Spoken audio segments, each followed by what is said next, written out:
Carrie Lake just denied she was making fun of Paul Pelosi. It's like this is where we are. Creatively edited. I'm like, no, we saw it all in context. Nothing was edited about that. This is where we are. Deny what you saw with your own eyes on tape, right? Yeah. And you can guarantee what was happening behind the scenes is that's going to drive the liberals crazy. Yeah. And that's exactly why she did it. That's why they do everything they do now. Yeah. The Republican platform orbits around one thing, saying or doing whatever the hell they want with many times the specific intention of pissing off people like you and me. Yeah. That's how, no values, no policy platform. It's just own the libs, and that's what they do these days. We violated, I don't know if you heard the show yesterday, we violated the Bob Cesca Don't Get Happy. We got happy. Meme. We did. But you know what? You also remind us on Twitter, you said, I love how they're measuring the drapes, depressing their own turnout. Democrats aren't making the same mistake this year. So, yes, whatever drives turnout is what I'm for. Because you're right. Yeah. They're like way overconfident. Yeah, and that's why I felt okay with being optimistic about the midterms, because I feel as though, forgive the movie reference on this, but I feel as though the Democrats have the eye of the tiger, that we're the scrappy underdogs in this. Weirdly, I mean, we control House of Representatives and the White House and, half of the Senate, but at the same time, we understand the stakes of this. Meanwhile, Ted Cruz and the Republicans are going around acting as though they've already won, which is, one, stupid and will depress their own turnout. Yeah. But two, is actually setting them up for something more nefarious, which is what they will inevitably do. If the Democrats overperform, as they appear to be doing so far in the early vote, and that ends up being the ultimate result, and the Democrats keep Congress, then the Republicans are going to say, oh, but the polls before said something different, and now they want, the election is rigged, so now we're going to have a civil war. That's why they're commissioning so many polls, as we talked about yesterday, that are skewing the average. So, they can go, rigged, fake news, etc. Let's talk about Twitter, because I look to you as my Twitter superhero. Just to see, this whole charging for a blue check, as you know, we don't have one. So you should have one. Yeah, you said Elon pulls the trigger. If he pulls the trigger on the stupid punitive verification plan, I plan to stay, but there's no way in hell I'm going to provide him with content for free. You said, you were asking on Twitter, people, will you pay Elon Musk to keep your blue check? And you said Elon just turned the blue check into a scarlet letter signifying willingness to pay him for the alleged privilege of providing him with content which he'll monetize with ads. YouTube pays you for your content. On Twitter, you pay Elon for your content. I won't be doing it. Give us your take on that. I went through a whole evolution on this, Stephanie, and it started with not being that concerned. Obviously, there was a huge concern with someone like Elon Musk taking over Twitter, and I was a little bit concerned, but then he tweeted out that ridiculous conspiracy theory about Paul Pelosi's attack. Right. And so then I was like, oh, F this guy. And then the next thing that came along is this idea to monetize blue checks, which then puts us all, those of us who have blue checks, puts us in this terrible position. Yeah. On one hand, we either lose our blue check, we don't pay Elon Musk, we lose our blue check, and then we become suddenly vulnerable again to imposters and sock puppet accounts and fraud. I mean, especially fraud. I mean, if you think that people losing their blue checks doesn't affect you personally, well, what can happen is very easily someone can masquerade as Stephanie Miller on Twitter and say, hey, go support my GoFundMe. And then everyone goes and runs over to support Stephanie Miller's GoFundMe when it's not really Stephanie Miller. No one wants to pretend to be me. Yeah. Trust me. Right. Well, that's the one side. On the other hand, if you pay Elon Musk his $8, for free speech, right, you end up having this scarlet letter. You end up becoming a pariah. You're the person who genuflected before Elon Musk's cruel whimsy or whatever the hell he's doing right now. Right. And so obviously I'm not paying for my blue check. If he wants to take away my blue check, he can effing have my blue check. I'm just going to deal without it. Right. Could you guys continue this discussion from Bob? You're not going to believe it's that time of the morning when I'm I don't know. I'm going to check my coffee drink. Is it me? I think it's me. Yeah, I think your poop's better. I am like the Metamucil of the Stephanie Miller show. Yeah. I am like the prune juice of the Wednesday show. Yeah. But I would not say you keep us regular, Bob. No. That's right. I pop on. Suddenly, Stephanie Miller has the rumbly tumbly. Just to pop and on. there she, Yeah, and there exactly. there she goes. So, Let that be a warning to you. If you have me on your podcast or radio show, you may have to have an emergency break. I just want to say, Bob, when I've done your show, we've gone 2 hours, and I have not had to take one single potty break.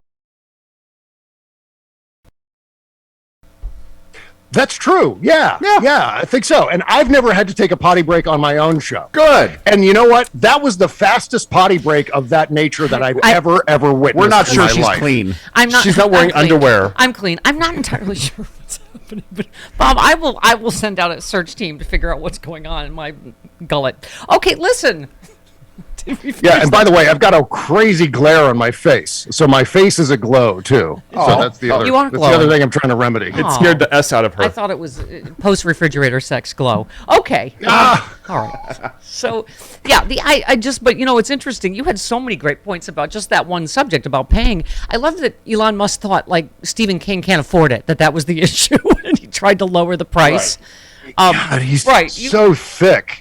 I Right. mean, it's just, what's amazing about this is Elon Musk, like Donald Trump, is considered falsely to be this business genius. Yeah. He just invented a business model for Twitter that's actually worse than Trump steaks. Right. And it actually makes Trump steaks, selling beef in a Sharper Image mall store suddenly is a better business model comparatively. I mean, you said that. You said Elon's not a smart man. He stands on the shoulders of far greater minds and insists it endows him with similar intellect. Clearly, he's delusional, because you were responding to someone saying, how will removing the verification, which will cause thousands of new fake accounts to be created, reduce bots and trolls, which is what he said, right? He said, he says it's the only way to defeat the bots and trolls. And you just said, how about banning the bots and trolls? Instead, you're punishing people who are definitely not bots or trolls, people who submitted government documentation of their identities in order to prove who we are.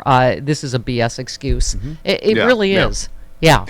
He walked in as a relatively new user of Twitter and fell prey to, I think, the stereotype, which is that blue check is some sort of status symbol, and that's exclusively all it is. It's actually not. It's there's a protective purpose here. And in the wake of the 2016 election, you would think the social media platforms would want to take a stronger posture when it comes to weeding out disinformation and fake accounts and fake news and all the rest of it. Right. But Elon Musk is just walking right into this propeller and not realizing that he's making the situation on Twitter far worse. That's absolutely going to disintegrate it into, the sad mall. Every town has a sad mall where there's We'll just talk a to couple of Carlos stores about the sad Burbank Mall that he goes to. Yeah. There's a couple of stores and a Spirit Halloween, and that's it. That's all Is that there would be still left. Spencer Gifts? Is that still? Yeah, that's right. That's That's a still a dollar thing. store. It's still a thing. That's Yeah. about all. Yeah, and that's going to be Twitter and I would say it's a matter of months, not years, that Yeah. it's just going to slowly start to fall apart. Well- And already people with gigantic accounts, millions and millions of followers, are looking at alternatives. Yeah, well, so and that's good. You Good. retweeted Matthew Chapman, who made the same point. He said, I'm not paying $240 a year to stay verified. No one will. It's not a status symbol. It's a security feature. Making it a paid service will hurt a ton of journalists and make fake news spread more easily. That's always seemed like the thing. They don't want free speech, Bob. They want hate speech free of consequences. I mean, he just retweeted the, conspiracy theory about Paul Pelosi. Trump's out there with new conspiracy theories. That's what they want, is no checks and balances of any kind. There's no objective facts anymore. That's what they want. Well, speaking of Trump, here was Elon Musk's latest tweet. Well, this was actually last night, so I take that back. It was 11 hours ago. He wrote, "To all complainers, please continue complaining, but it will cost you $8. Right. The guy who jumped onto Twitter, spent $44 billion to buy Twitter to foster an environment of free speech. In order to complain to Elon Musk, you have to pay $8 a month. Yeah. Instead of complainers, he might as well have said haters and losers, like Donald Trump always said. Because this is absolutely something that Donald Trump would tweet. To all the haters and losers, keep hating and losing, but it's going to cost you $8. I love that you stole from Lincoln Project, Angertainment.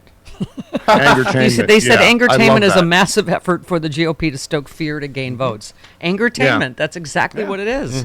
Yeah, yeah. You know, we've been watching the Lincoln Project documentary series on Showtime just to get a glimpse into the inner workings of how the Lincoln Project all came together. And Steve Schmidt said something interesting that I thought was obvious but salient. He said about Donald Trump dictating an ad that they were making for the Lincoln Project. Steve Schmidt said, Donald Trump lies about everything to everyone tens of thousands of times. And I thought that was, as I said, obvious, but at the same time, it puts under a magnifying glass the notion that so many millions of people in this country believed every word he said. Yeah. Even though it's quite obvious that he lies about everything to everyone tens of thousands of times. Yeah. I mean, we just played the latest on the, I don't know what show that was, everybody. Chris somebody podcast. Chris Steigel. Chris Steigel. Just that's new. It's like, the break-in was the glass was broken from the inside out. It absolutely untrue. The 911 calls proves that Paul Pelosi and the attacker knew each other. No, absolute opposite. But that's what it is just spewing as much BS into the atmosphere as they possibly can. Mm-hmm. Yeah. I mean, when you live in a fictional world, you can say whatever the hell you want. I mean, Donald Trump has invented an entire artificial universe for himself. And in that universe, he can pump whatever BS he wants into the discourse, and all of his people are going to believe it. They're all going to buy it because, well, why not? It's that fictional universe that they exist in. Yeah. So naturally, Adam anything Kinzinger is on the table. Yeah, you retweeted Adam Kinzinger, who said cruelty is the point. The crueler you are, the better for your conservative creds. And you said one big reason why it'll be difficult, though not impossible, to put down Trump republicanism, the fascist cruelty movement, is the cruel fascists think it's fun to be that way. I mean, yeah. And that's really, I think, the centerpiece of why this movement has been able to develop so thoroughly, how there are so many people who now are part of it because they love it. I mean, it's actually fun to just let your worst instincts out, to just not have any filter anymore, to be able to blurt the N-word, make rape jokes and all the rest of it, go after Jews. There's a liberation about that, I think, for them when they've been holding back because of, how many tweets did you see with all caps N-words the moment Musk took over? It's like, boy, how long you been holding that in, right? It's like one of my bathroom breaks. Yeah. You said we should all prepare for chaos starting election night and potentially lasting for weeks. There will not be final results announced on November 8th. And we were saying by design in a lot of areas, Republicans want to make sure the early votes, mail-in votes are the last ones counted. So they can, once again, that's their strategy, the red mirage. We won, stop the counting, right? I mean, it's... And because they can't win otherwise. And that's just it. They have painted themselves in the corner with this awful rhetoric, this awful, a platform of hate and bigotry and racism.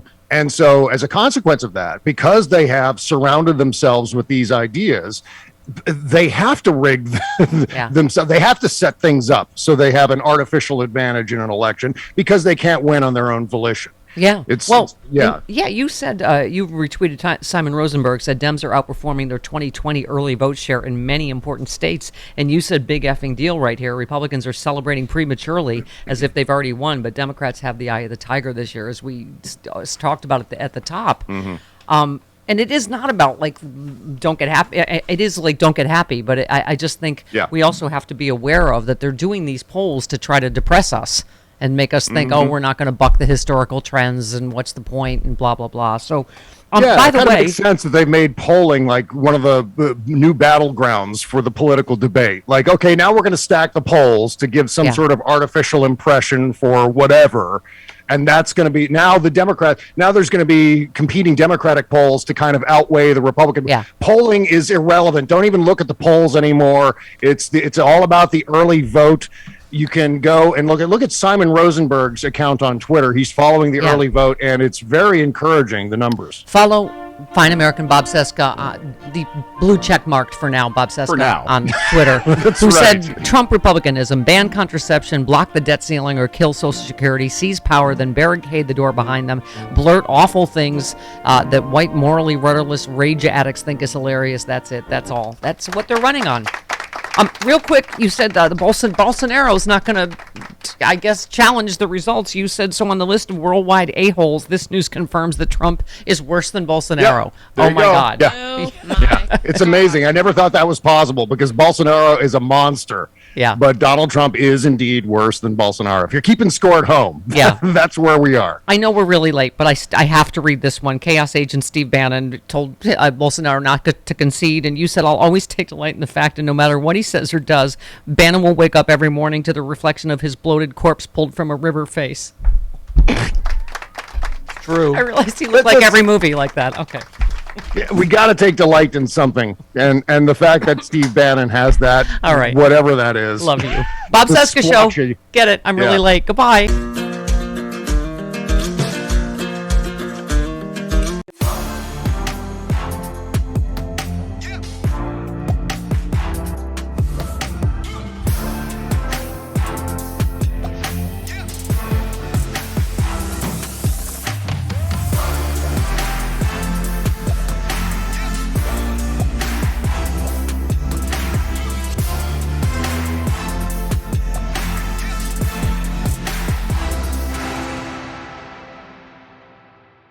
Ow.